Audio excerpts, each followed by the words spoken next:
Bismillah, Assalamualaikum warahmatullahi wabarakatuh. Dari video ini saya akan membahas tentang rancangan implementasi pengembangan program pendidikan kewirausahaan berbasis PNFI yang disusun oleh saya sendiri, di mana nama saya adalah Fikri Fauzi Yunus dengan NIM 194204101 dari jurusan pendidikan luar sekolah. Oke, baiklah, langsung saja. Adapun rancangan implementasi pengembangan program pendidikan kewirausahaan berbasis PNFI, di mana yang pertama A. Penentuan kebutuhan atau masalah strategis, di mana sebuah desain program pendidikan masyarakat dapat diadopsi dengan sepenuhnya dalam merancang program pendidikan kewirausahaan di masyarakat. Adapun di sini mencakup hal-halnya itu dan hasil kegiatan. Yang pertama, diagnosis masalah atau asesmen kebutuhan. Kedua, tema atau topik yang terpilih.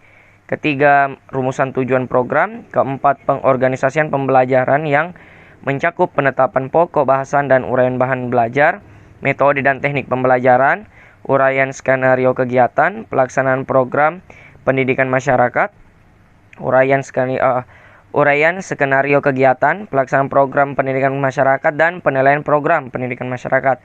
Yang kelima, penetapan kelompok sasaran atau warga belajar. Dan yang terakhir, pengorganisasian warga belajar dan kelompok kecil atau kelompok besar. Berbagai metode pembelajaran dapat diterapkan dalam berbagai program pendidikan untuk pemberdayaan masyarakat ini secara umum. Di mana salah satu contohnya itu, bila kecakapan telah ditetapkan sebagai materi pokok program pelatihan kewirausahaan, maka metode yang dinilai tepat adalah ceramah, tanya jawab, demonstrasi, dan praktik penjualan atau pembuka secara terbimbing.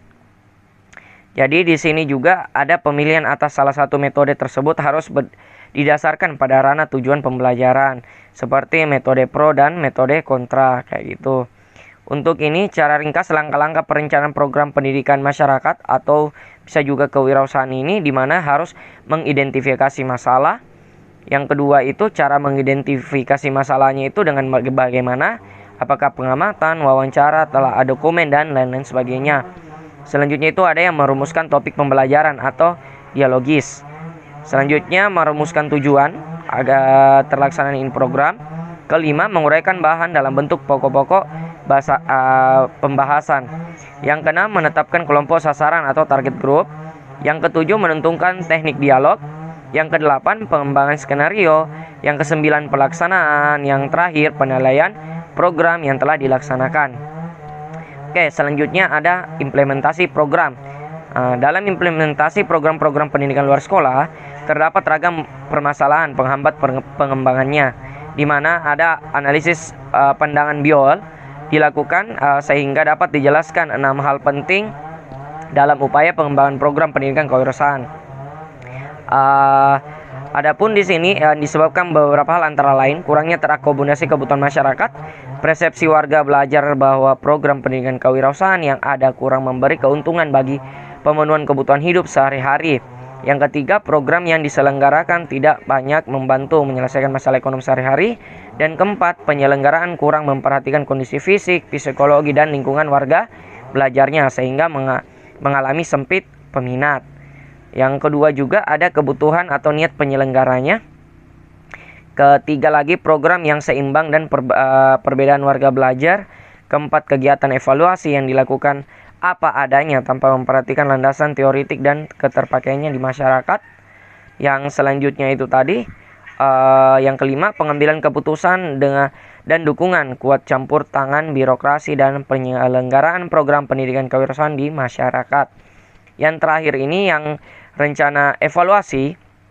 Yang selanjutnya itu rencana evaluasi, di mana adapun tahapan-tahapan utama dalam perencanaan evaluasi pada program ini, di mana ya menentukan tujuan evaluasi itu apa, merumuskan masalah evaluasinya, menentukan jenis data yang dikumpulkan, menentukan sampel sesuai dengan tujuan evaluasi, menentukan model evaluasi sesuai dengan tujuan evaluasi, menentukan alat evaluasi, merencanakan personal evaluasi, merencanakan anggaran, dan yang terakhir merencanakan jadwal kegiatan.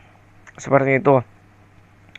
Oke, yang terakhir itu ada rencana aksi pada kegiatan ini, di mana pengembangan program PKBM merupakan pekerjaan yang membutuhkan perhatian sumber daya yang cukup karena pengembangan program PKBM ini memiliki penentu keberhasilan kinerja PKBM dalam memberikan pelayanan pendidikan masyarakat sekitar kapasitas dan kedudukan lembaga PNFI, di mana yang pertama ada penyelenggaraan, kedua pengelolaan, ketiga tenaga pendidik, keempat tokoh masyarakat atau organisasi kemasyarakatan, yang terakhir pemerintah. Jadi dari implementasi yang saya jelaskan pada video ini, adapun contoh implementasi yang telah saya lakukan, di mana ini kewirausahaan tentang membuat gantungan kunci. Adapun video atau dokumentasi pada program tersebut. But when he loves me, I feel like I'm floating. When he calls me pretty, I feel like somebody. Even when we fail. Mungkin itu saja yang dapat saya sampaikan. Kurang dan lebihnya mohon dimaafkan.